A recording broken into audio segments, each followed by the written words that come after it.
Ini dia 9 cara paling buruk dan gak recommended kalau kalian mau membangun kekayaan. Halo semuanya. Oke, ini mungkin bakal kontroversial ya. Setiap orang boleh punya pendapat masing-masing tentang cara terbaik dan terburuk buat jadi kaya. Dan aku pun juga. Aku punya pendapat pribadi soal cara terbaik dan terburuk buat ngumpulin kekayaan. Jadi tanpa mikirin pendapat orang lain, aku mau share ke kalian tentang beberapa cara terburuk yang bisa kalian lakuin untuk menjadi kaya. Cara buruk yang pertama, yaitu pergi ke kasino. Well, di Indonesia sih nggak ada ya kasino. Kasino ini ilegal. Tapi banyak negara tetangga kita, baik itu Singapura, Malaysia, Filipina, Kamboja, yang sesama Asia Tenggara, maupun di Australia, itu udah lama melegalkan kasino. Jadi walaupun mungkin agak susah buat sebagian orang, tapi ini bukan hal mustahil bagi kita orang Indonesia untuk main kasino. Tapi yang menarik dari industri kasino adalah, kapanpun, entah itu jam 2 siang atau jam 2 pagi, kasino tuh selalu penuh sama orang-orang.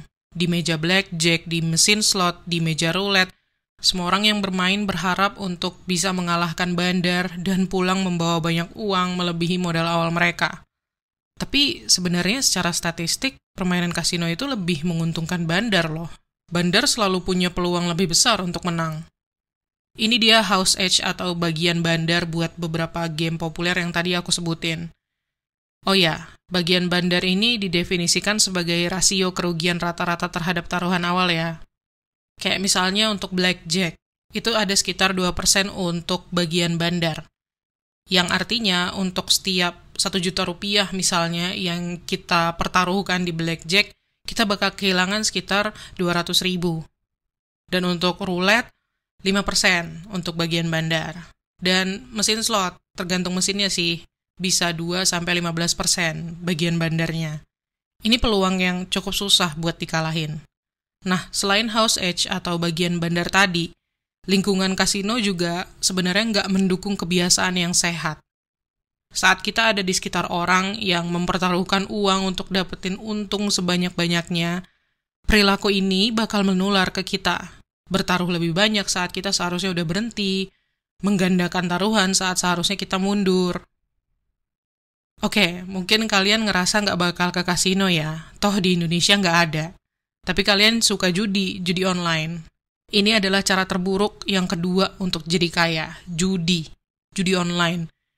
Minimal kalau kalian judinya di kasino, perilaku berisiko kalian itu terbatas saat kalian ada di lantai kasino.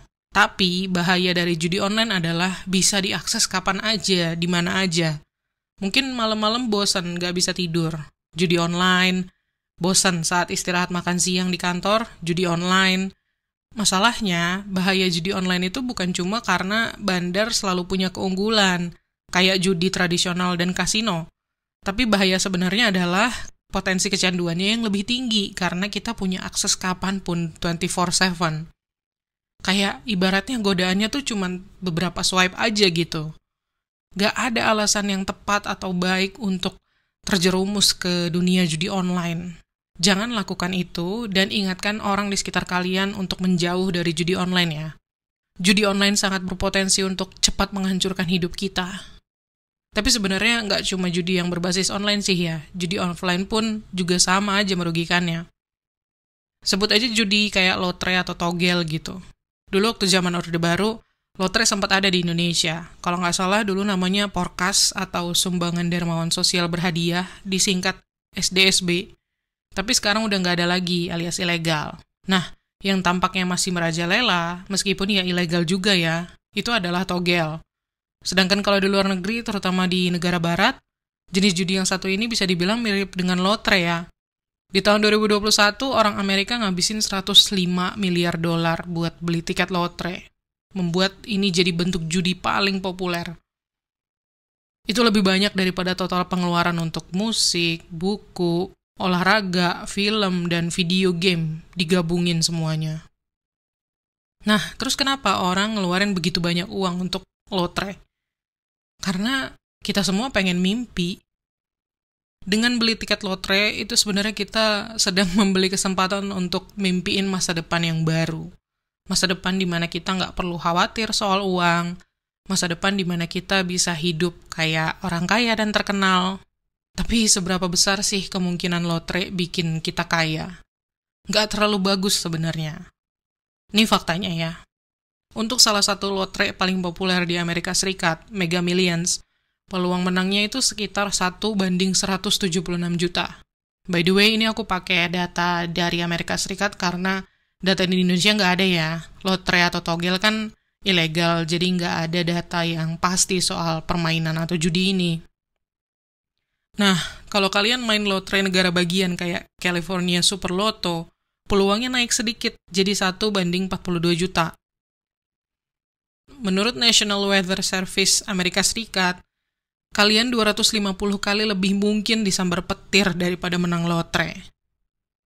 Terus, data dari Florida Museum juga menunjukkan kalau kita 80 kali lebih mungkin mati kena serangan hiu daripada menang lotre. Dan juga, seringkali lotre sebenarnya bisa jadi kutukan daripada berkah. Menurut National Endowment for Financial Education di Amerika Serikat, 70% pemenang lotre bangkrut dalam beberapa tahun, karena mereka nggak punya perilaku keuangan atau kebiasaan keuangan yang baik untuk mengelola uang sebanyak itu. Sementara sekali lagi, kalau kita mau ambil fakta judi togel di Indonesia, memang belum ada hitung-hitungan rasio kemenangan dan kerugiannya sih ya sampai sekarang. Tapi intinya tetap sama, togel pun bukan cara untuk memperkaya diri. Udah banyak kasus penipuan judi togel yang hanya menguntungkan bandarnya aja. Jadi jangan ngabisin uang hasil jerih payah kalian buat judi. Mau itu judi online kayak judi offline kayak. Karena faktanya nggak nguntungin kalian apapun hasilnya. Next, cara terburuk yang ketiga untuk menjadi kaya. Ngisi survei online dengan harapan waktu kalian bisa menghasilkan uang. Ini nggak seburuk judi sih, tapi aku bakal bilang ini penggunaan waktu yang nggak efektif untuk ngumpulin kekayaan. Banyak orang kejebak survei online karena kerjaannya nggak susah dan daftarnya juga gampang. Mungkin kita berpikir kalau lagi nggak ngapa-ngapain di rumah, kenapa nggak pakai waktu itu untuk dapetin uang tambahan lewat isi survei online. Tapi harus hati-hati nih, bayarannya sangat sedikit dibandingkan dengan waktu yang kita habiskan untuk mengisi survei-survei itu. Jujur aku pernah nyobain ngisi survei-survei gitu, mikirnya sih cuman iseng-iseng berhadiah, nggak apa-apa deh. Sampai sekitar 30 menit ngisi survei, aku baru sadar aku benar-benar buang waktu. Setelah ngejawab sekitar 100 pertanyaan, aku cuma dapat poin yang kalau diduitin tuh nggak sampai $1. Padahal waktu adalah aset yang paling berharga yang kita punya di dunia. Jangan jual waktu yang kita miliki dengan harga murah. Dalam jangka panjang, kita bakal dapat hasil terbaik kalau fokusin waktu dan usaha kita untuk meningkatkan skill dan pengetahuan buat benar-benar ngumpulin kekayaan. Lanjut, cara terburuk keempat untuk menjadi kaya. WFH atau kerja remote yang ternyata penipuan. Gak ada yang salah dengan kerja dari rumah maupun kerja remote. Aku udah beberapa waktu belakangan ini kerja secara remote, dan ada banyak pekerjaan resmi yang memang mengizinkan kita untuk kerja remote ya. Tapi yang aku maksud di sini adalah penipuan kerja dari rumah yang memangsa orang-orang yang lagi cari kerja. Tawarannya kelihatan terlalu bagus untuk jadi kenyataan dan jujur aja nggak masuk akal secara ekonomi. Biasanya kayak gini nih modus penipuannya. Pelaku atau penipu bakal mengirimkan chat personal, itu bisa di WhatsApp atau via private message di akun media sosial kita. Isinya adalah tawaran pekerjaan dengan persyaratan yang mudah dan menarik. Nggak jarang pelaku mengatasnamakan sebagai perusahaan besar atau bawa-bawa portal job yang terkenal supaya calon korban alias kita itu percaya. Tapi anehnya, deskripsi pekerjaannya hampir selalu kerjaan yang sederhana, kayak nge-follow, nge-like akun-akun Instagram, nge-like video, dan subscribe channel YouTube. Dan mereka menawarkan komisi mungkin Rp50.000 atau lebih. Lalu, setelah kita apply pekerjaan itu, pelaku minta kita untuk transfer sejumlah uang. Awalnya kita bakal terima imbalan, tapi setelah kita mulai terlena nih, pelaku penipuan terus memancing kita untuk transfer dana dalam jumlah yang semakin besar, dengan menjanjikan imbalan yang makin besar juga. Tapi kenyataannya, imbalan yang disebut itu nggak pernah kita terima. Dan saat kita sadar ini penipuan, perusahaan yang palsu itu bakal memutus semua kontak. Belum lagi risiko pencurian data pribadi kita, kalau pada saat awal rekrutmen kita sempat ngasih informasi pribadi kita. Makanya hati-hatilah dan selalu check and recheck sebelum kalian apply suatu pekerjaan, apalagi yang modusnya seperti ini. Menjadi kaya itu bukan hal yang mustahil, tapi itu nggak gampang dan nggak akan semudah mendapatkan banyak uang dari pekerjaan yang simple. Kalau kalian dapat tawaran pekerjaan yang kedengarannya too good to be true, ya mungkin memang begitu, alias mustahil.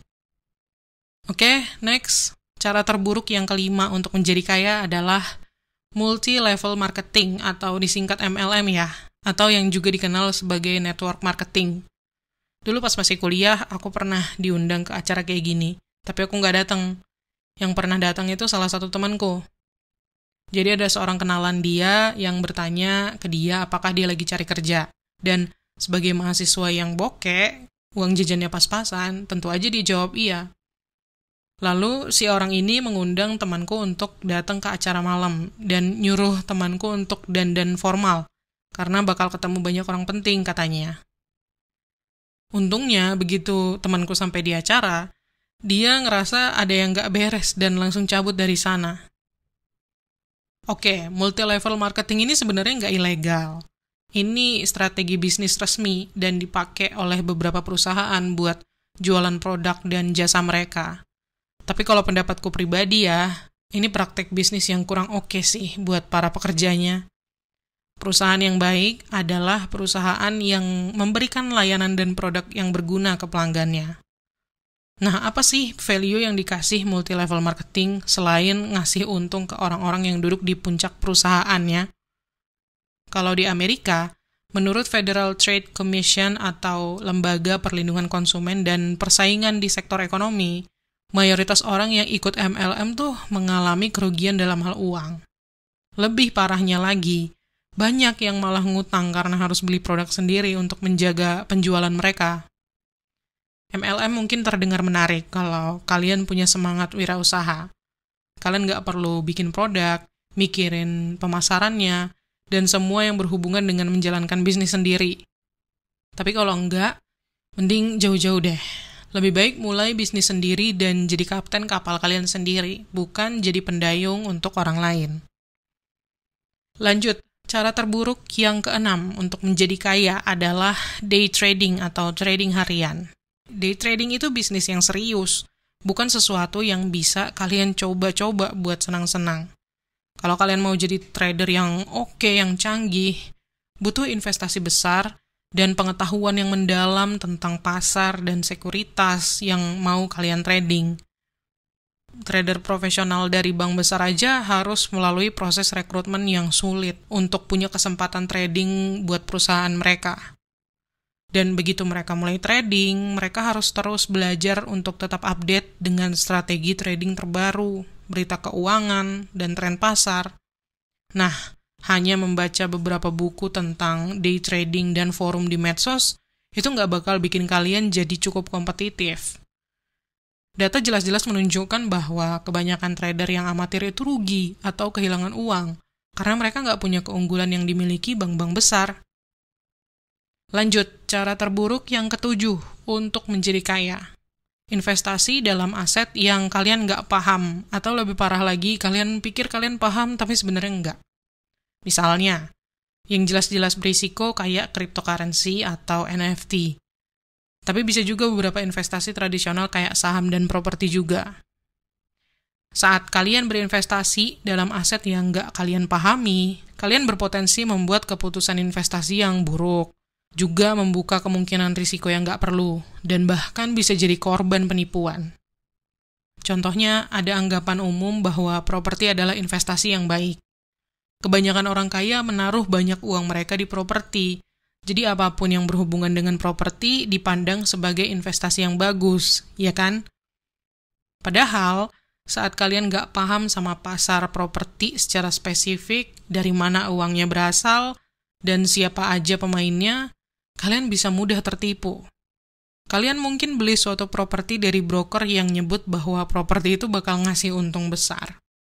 Sementara kalau kalian nggak paham sama biaya kepemilikan dan perawatan properti, sewa yang sebanding di area tersebut, dan bagaimana mengatur keuangan kalian supaya properti itu benar-benar menguntungkan, gimana bisa kalian berinvestasi dengan cerdas di properti? Dan gimana kalau kalian beli properti dari orang-orang licik dan kalian nggak sadar karena kalian buru-buru pengen cepat dapat untung? Kalau kalian mau membangun kekayaan yang sustainable alias berkelanjutan untuk jangka panjang, semuanya dimulai dengan pengetahuan. Pengetahuan yang bisa jadi basis untuk pengambilan keputusan yang bijak. Pahami dulu apa yang kalian beli sebelum benar-benar membelinya. Next, cara terburuk yang ke-8 untuk menjadi kaya adalah memberikan semua uang kalian ke investor profesional alias manajer investasi. Oke, mungkin kalian mikir, kalau kalian nggak paham sama aset-aset investasi di luar sana, mungkin solusi yang paling baik adalah menyewa tenaga profesional untuk berinvestasi dan mengelola uang kalian, ya kan? Ibaratnya kayak kalau kita sakit, kita pergi ke dokter. Kalau mobil kita rusak, kita cari bengkel dan mekanik yang bagus.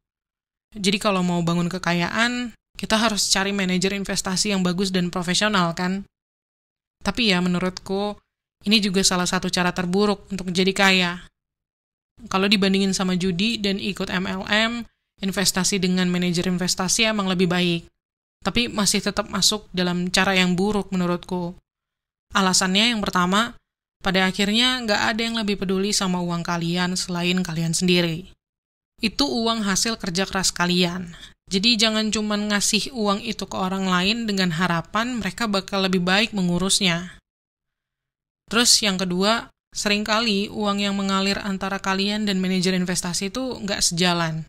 Kalian mau uang kalian tumbuh dengan return yang setinggi mungkin. Sementara, manajer investasi mungkin bilang mereka juga mau return yang tinggi.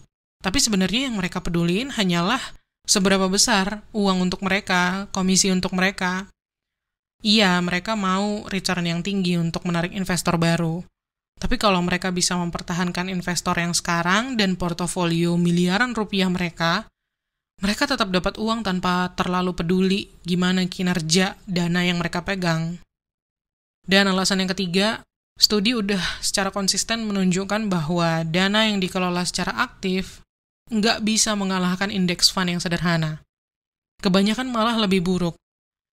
Rata-rata lebih dari 80% dana besar yang dikelola secara aktif itu kalah dari S&P 500, salah satu indeks pasar saham paling terkenal dan banyak digunakan di dunia. Lebih dari 80% gagal dibanding indeks fund sederhana. Ada banyak cara yang lebih buruk daripada investasi dengan manajer investasi profesional, tapi sebaiknya tetap hindari cara ini. Mending investasi di reksadana yang lebih simpel dan murah. Oke, ini dia cara terburuk yang ke-9 untuk menjadi kaya. Jadi influencer atau content creator di media sosial. Ini cara yang buruk buat kalian yang nggak sabar dan nggak passion membuat konten. Karena dapat banyak uang dari konten di media sosial itu nggak mudah dan nggak instan. Butuh passion untuk bikin konten yang bagus, harus mau ngulik dan bisa ngikutin tren, dan punya manajemen waktu yang baik. Nih, aku kasih tahu fakta yang nggak terlalu menyenangkan ya. Peluang seseorang untuk jadi sangat kaya dari pekerjaan sebagai influencer alias content creator itu sangat tipis. Salah satu studi di tahun 2016 menunjukkan bahwa 96,5% YouTuber itu bahkan nggak dapat cukup uang dari iklan untuk melewati garis kemiskinan di Amerika Serikat. Rata-rata YouTuber dapat sekitar $0,018 per views menurut Influencer Marketing Hub. Itu setara dengan $18 untuk setiap 1.000 views iklan. Dan aku kasih tahu dari pengalaman ya, 1.000 views itu susah banget didapetin. Angka $18 per 1.000 views pun sebenarnya nggak serta-merta segitu. Bervariasi untuk setiap konten. Dan konten di YouTube itu juga bisnis ya. Seperti halnya bisnis pada umumnya, kita harus ngasih layanan berkualitas tinggi, yang mana dalam hal ini layanan itu adalah konten ya. Dan kita juga harus punya ketahanan untuk terus jalan, terus bikin konten meskipun merasa nggak dapat hasil. Kalau kalian memang pengen berkarir di dunia perkontenan, Tapi kalian masih awam dan pemula, sebaiknya jangan jadikan ini sebagai sumber utama pemasukan. Dan buatlah konten karena kalian passion. Buat konten karena kalian senang menambah nilai untuk hidup orang lain melalui konten kalian. Jangan cuma konten untuk uang. Karena kalau tanpa passion, kalian bakal cepat menyerah. Oke? Itu dia beberapa cara yang menurutku nggak recommended kalau kalian pengen jadi kaya raya. Semoga bermanfaat. Dan seperti biasa, terima kasih udah nonton. Klik tombol like dan subscribe kalau kalian suka video ini. Dan sampai ketemu lagi di tips menuju kekayaan berikutnya.